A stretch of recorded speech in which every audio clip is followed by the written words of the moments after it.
Hello नमस्कार दोस्तों, एक नए वीडियो में आपका हार्दिक स्वागत है। दोस्तों, आज हम हिंदी व्याकरण में संज्ञा के बारे में जानकारी प्राप्त करेंगे। संज्ञा के जो भेद है, प्रकार है, उसके बारे में भी चर्चा करेंगे समझ के साथ। तो दोस्तों, ये वीडियो आपके लिए बहुत ही महत्वपूर्ण होने वाला है, क्योंकि दोस्तों जो इस वीडियो में जो संज्ञा के बारे में जानकारी दी गई है, वो हमें टीचर बनने के लिए जो टेट 1-2 नाम की एग्ज़ाम आती है, सेकेंडरी हायर सेकेंडरी के लिए टाट नाम की एग्ज़ाम आती है।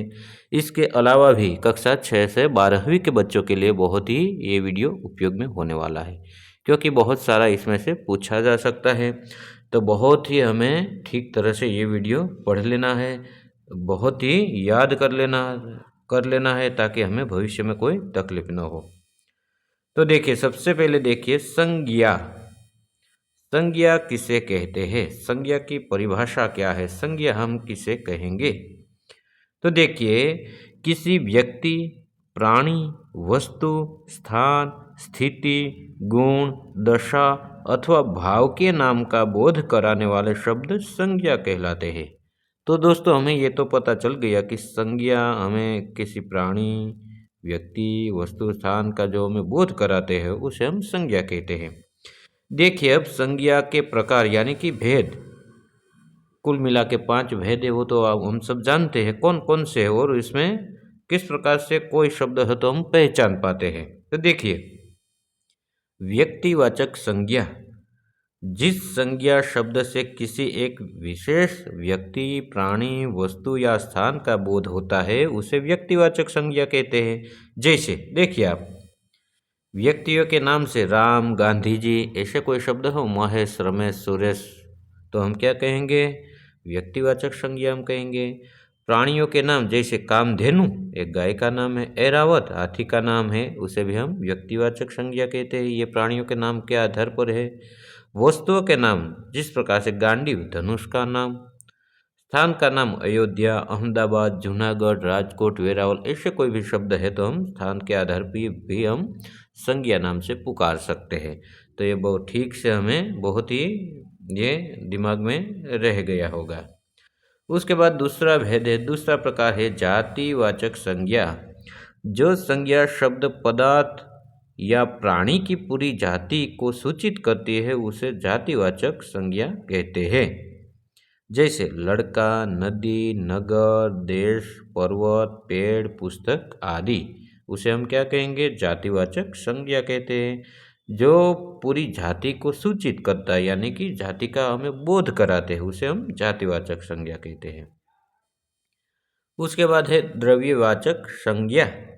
जिस संज्ञा शब्दों से द्रव्य या पदार्थों का बोध हो, उन्हें द्रव्यवाचक संज्ञा कहते हैं। जैसे गेहूँ, दूध, पानी खाने पीने के पदार्थ, सोना चांदी धातु, ये ऊन, कपास कपड़ा, हीरा मोती अंगूठी वस्तुएं आदि।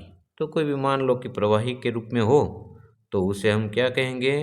द्रव्यवाचक संज्ञा कहते हैं। कोई धातु हो, खाने पीने की वस्तु हो, अन्य वस्तु हो, जिस प्रकार से पेट्रोल हो, दूध हो, तो उसे हम द्रव्यवाचक संज्ञा में विभाजित कर सकते हैं। उसके बाद है समूहवाचक संज्ञा। जिन संज्ञा शब्दों से किसी समुदाय या समूह का बोध होता है, उन्हें समूहवाचक संज्ञा कहते हैं। जैसे सेना, टीम, भीड़, मनुष्यों का समूह, झुंड, रेवड़, पशुओं का समूह, गट्ठर, गुच्छा, वस्तुओं का समूह आदि। तो जिस प्रकार से हम समूहवाचक, मान लो कि हमारी भारतीय टीम है, 11 खिलाड़ी है, तो समूह में है, तो भारतीय टीम है, भारतीय टीम, तो उसे हम समूहवाचक कहेंगे। सेना, सेना में कोई एक एक जवान नहीं होता, एक सैनिक नहीं होता, वो झुंड में होते, समूह में होते। तो ऐसे शब्द आते हैं तो हम समूहवाचक संज्ञा उसे कह सकते हैं। उसके बाद पांचवा आखिरवा भाववाचक संज्ञा। भाववाचक संज्ञा अब हम किसे कहेंगे, वो भी देख लेते हैं।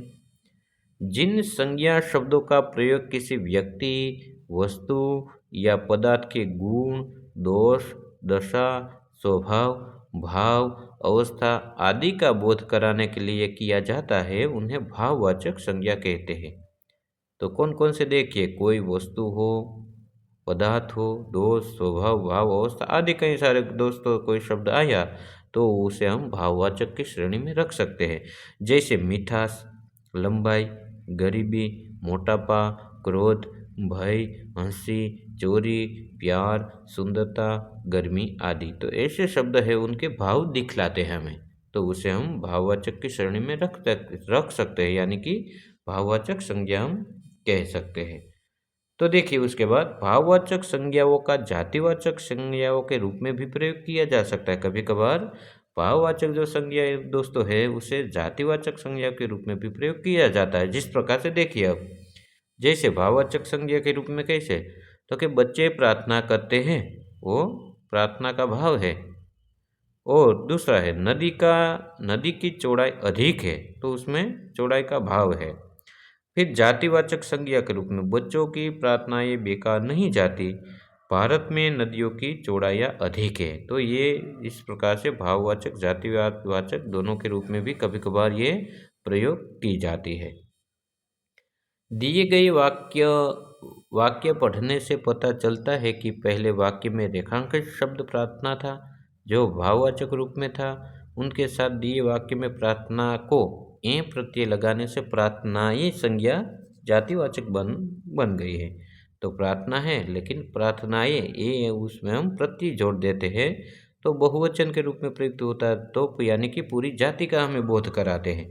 तो कभी कभार ऐसे शब्द है उसे जातिवाचक संज्ञा बन जाती है।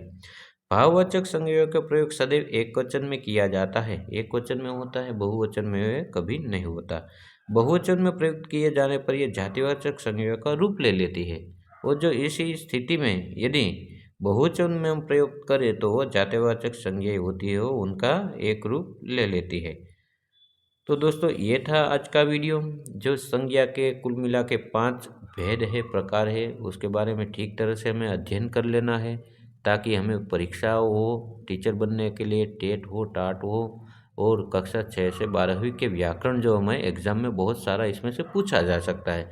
तो कोई भी एग्ज़ाम हम दें, जाहिर आयोग की हो, चाहे टीचर बनने की, कोई पुलिस, तलाटी, इस सारी जो एग्ज़ाम होती है उसमें ये इसमें से व्याकरण के रूप में 2-3 गुण के इसमें से पूछा जा सकता है। तो यदि आप सोच समझ के यदि आप उनको एक एक बार आत्मसात कर लेंगे, तो ये हमारे जो पूरे जीवन भर ये चलती रहती है व्याकरण में। उसमें हम कभी भी हमारे कोई ज्ञान में ज़रूरत पड़े तो हम इसका उपयोग कर सकते हैं। तो दोस्तों ये था आज का वीडियो। ये वीडियो आपको कैसा लगा? यदि आपको इस वीडियो अच्छा लगा तो वीडियो को एक लाइक कर देना, एक प्यारा सा कमेंट कर देना, और अपने बाल दोस्तों को भी इस वीडियो की लिंक शेयर करना, ताकि वो भी इस वीडियो का लाभ ले सके। और हाँ बाल दोस्तों, अभी तक आपने मेरी इस यूट्यूब चैनल सब्सक्राइब नहीं की है तो प्लीज़ एक बार सब्सक्राइब भी कर देना, क्योंकि दोस्तों मैं इस चैनल में टीचर बनने के लिए जो टेट टाट, हायर सेकेंडरी में टाट नाम की जो एग्ज़ाम आती है उस इसके अतिरिक्त कक्षा 6 से 12वीं के बच्चों के लिए व्याकरण के रूप में ये वीडियो बहुत ही खास होने वाला है। और आप कक्षा 5वीं से 12वीं के बच्चों के लिए गुजराती, हिंदी, संस्कृत के कोई पाठ की समझ हो, कविता की समझ हो, स्वाध्याय के प्रश्न के उत्तर हो, अभ्यास के प्रश्न के उत्तर हो, स्वाध्ययन पोथी सॉल्यूशन हो, सभी मैं इस चैनल में वीडियो बना के डालता हूँ। तो कृपया करके जरूर मुझे सब्सक्राइब भी कर लेना। तो बाय बाय दोस्तों, मिलते हैं अगले वीडियो में। नमस्कार।